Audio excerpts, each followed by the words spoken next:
I've been given or asked by the respected brother Imam Hussain to speak before yourselves on the importance of seeking knowledge, education and respect. Most of you here sitting are students of this school, and me myself going through the education system in this country, being born and bred here, I know the challenges and difficulties that students face and teachers alike in terms of communication.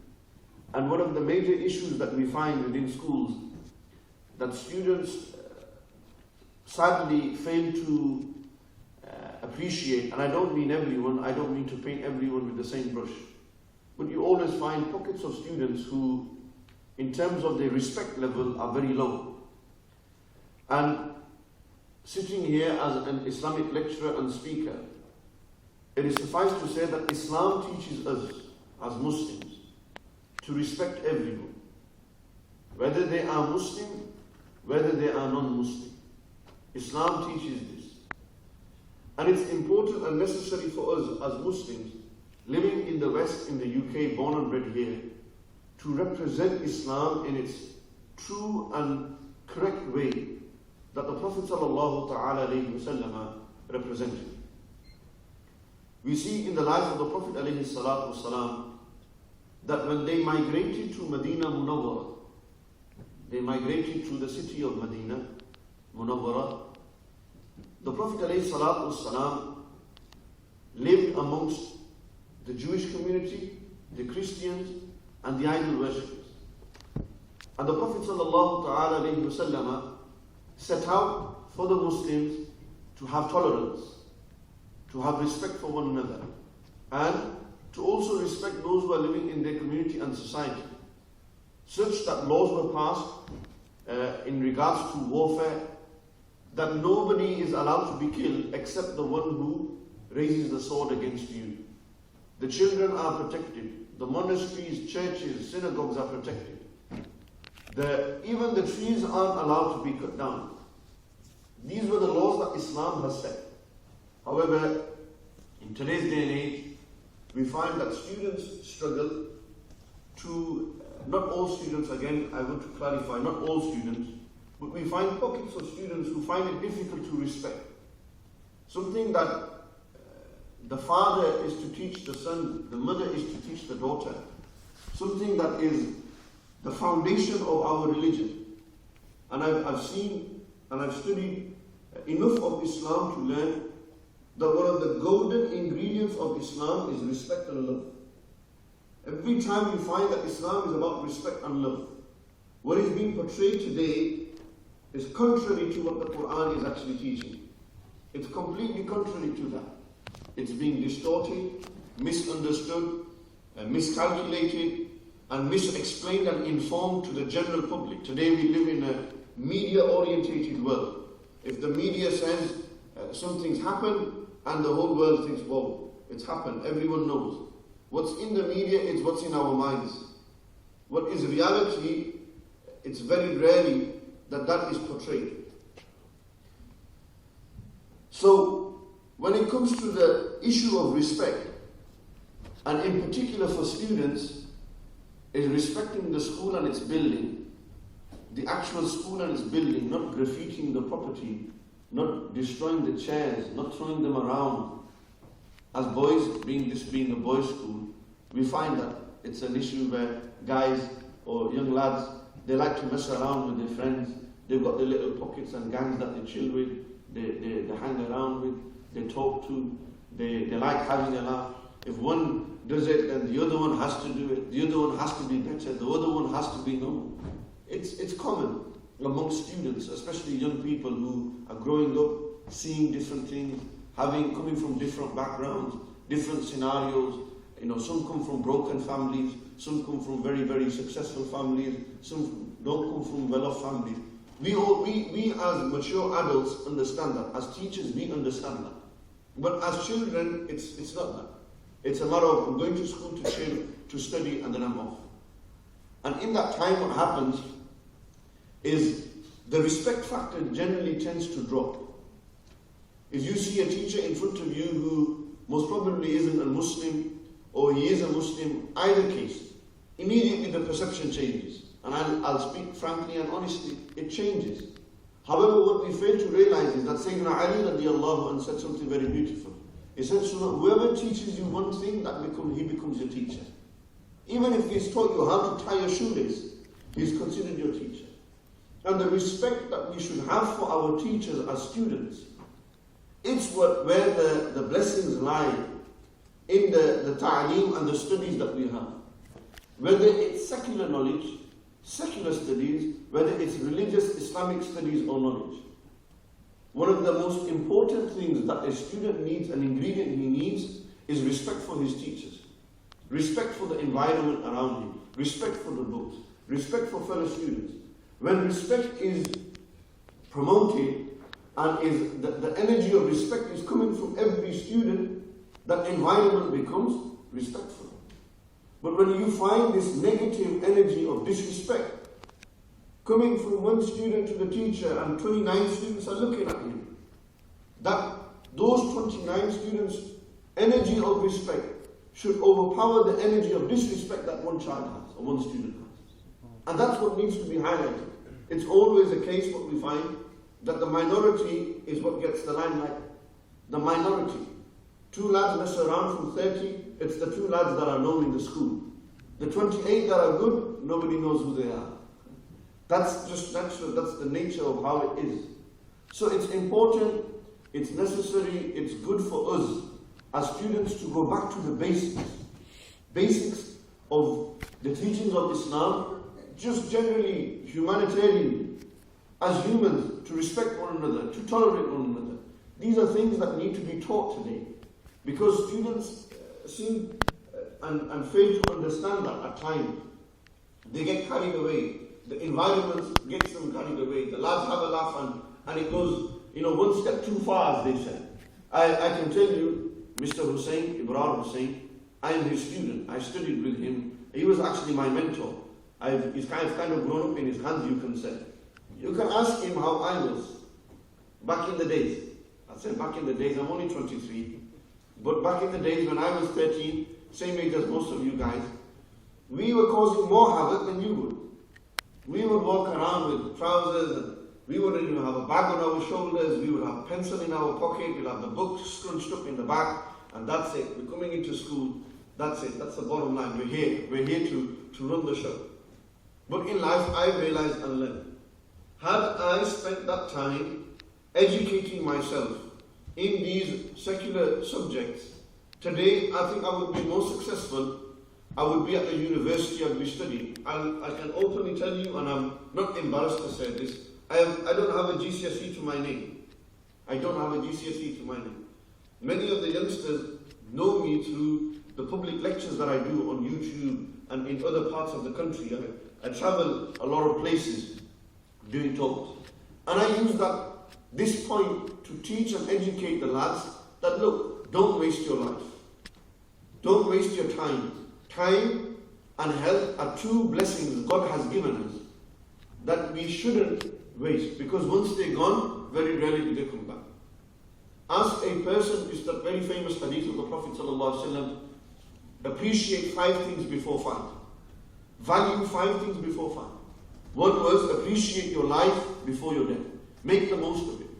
Make the most of your youth before you become old. Make the most of the time that you have. Make the most of the health that you have. These are 2 ni'mas, very, very big blessings Allah has given us, time and health. And we should utilize our time. Your age now is to study. For you to get your GCSEs, your grades, which will lead you, in this country, the education system is structured such that you begin at nursery, go to primary, go to secondary, you get your GCSEs. If you have them, then you go to A levels, to that level, which is a higher level of studying. Then from there you go on to university level, you do BA, then you can do an MA, then you can do a doctorate, PhD, and like that. But if you don't get the GCSEs, you can't get to A level. You'll have to struggle. You'll be in a situation that I'm in. I'm sitting here thinking, man, I wish I had spent more time actually studying, respecting and doing these things than just going into school and having a DOS, just chilling out. I'd rather come out of school successfully. That's a regret in my life that I have. Alhamdulillah, as a Muslim, I believe Allah has given me something far greater. Allah has given me something more. I was walking in Warwickshire University's campus. I had a lecture there. And the fellow students were walking with me, and I looked at them and I smiled. I said, you know, my dream was to be a student at uni. Allah has given me something greater that I come and lecture you people, and I don't have a degree to my name. I'm going to tell you what is Islam and what the teachings of Islam are, yet I have no degree to my name. So what I wanted, Allah has given me that as well, even though I haven't taken the right avenue. Not everyone can be in that circumstance and situation. However, make the most of this time that you have. Life is very short. People can die at any time, any moment. Make the most of it. When you are successful in your education, your parents have a good name. They have respect. It brings respect towards them. It brings respect towards yourself. You are considered. Whether it's secular, whether it's religious. One of the reasons for why I have become who I've become, when I used to study, I had utmost respect for my asatiza, my teachers. Utmost respect. Such respect that when my teacher wouldn't be there and his shoes were out of place, I would pick his shoes and put them in place. That's the respect I have. For his shoes, I would never sit before my teacher had sat.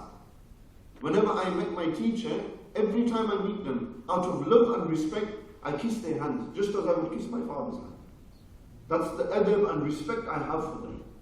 That respect, it emanates through the results that you will get in the end. It's the result, and I believe, I'm a firm believer, that if you show respect to your teachers who teach you about life, whether it's secular knowledge, whether it's religious knowledge, the respect that you have towards them, that you don't answer them back, you don't talk to them with disrespect, you don't call them nicknames. Because these are things that we do when we are in school. We call them teachers by nicknames, we talk behind their back, we do all these things. Don't worry, these lads are smiling, I know, don't worry. We were there before you were there, like they said, signed the t-shirt, been there, done that, got the t-shirt, signed. These teachers, Mr. Imam Hussain, the other teachers here, they've been there. So every little trick that you have is nothing new. All these teachers have been through the system and seen it. This is why I say that we need to learn. Respect is something, one of the greatest gifts a father can give to his son is etiquette and mannerism. The first educational institute for the child is where? It's not school, it's not college, it's the mother's lap. When it's in the lap of the mother, the first environment that he learns is the house. Because when he's a child, he's growing up at home, he doesn't go out. Then slowly he goes to school, and he goes out into the public, and he begins to learn other things. This is why it's important for the parents who are here to nurture the children in the right manner, to teach them etiquette and mannerisms.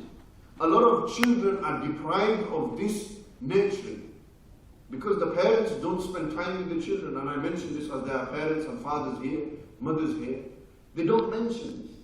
This is why it's important for us that we learn these basics. Go back to basics. You will only value and appreciate the knowledge and education you have if important key ingredients like respect for teachers, the environment around you, the books that you have, that is implemented. When that is there, then you will see the fruit of your education. But if you can be the most educated person, but if you don't know how to speak to someone, what use is that education? That education is for you.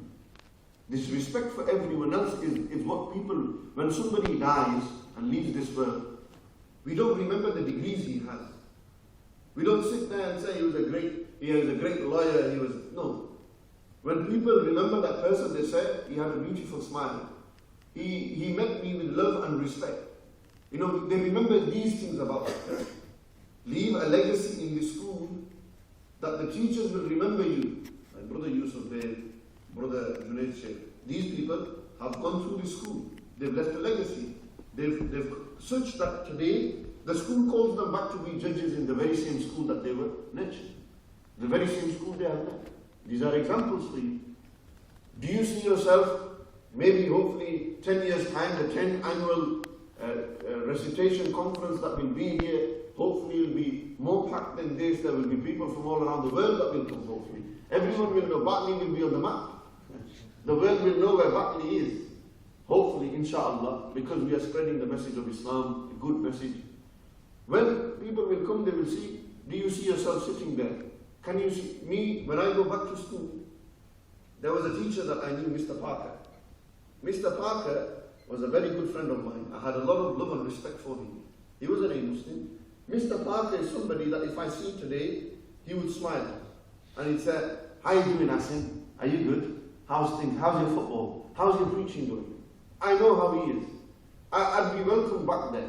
I might not have been the most successful in my education, but there's one thing they always remember. This was a lad who was always smiling, having a good laugh. He was good towards the teachers. So this is something that you think to yourself, what legacy do you want to leave behind here? Do you want to leave a good legacy so people remember the good inside you? The teachers will use you as a role model and as an example. This is the message that I have for you. I hope that this has not fallen on deaf ears, that you've taken heed to this. Hopefully it will be a source of inspiration for you to become better students, to make maximum. There was one teacher, Mr. Pollard, he used to say something to me all the time. He used to say, be the best you can be. Be the best you can be. Put your utmost effort into whatever you do. I have a principle in my life, work hard and play hard. When I work hard for my education, whether it's religious, secular, whatever. But when it comes to chilling, then we chill hard as well. So when you go into the playground, yeah, have a good game of football, enjoy it. But when you're in classroom, you're not in the playground. Now it's time to learn. Open your books and study. Make the most of it. Make the most of your time. Make the most of your health.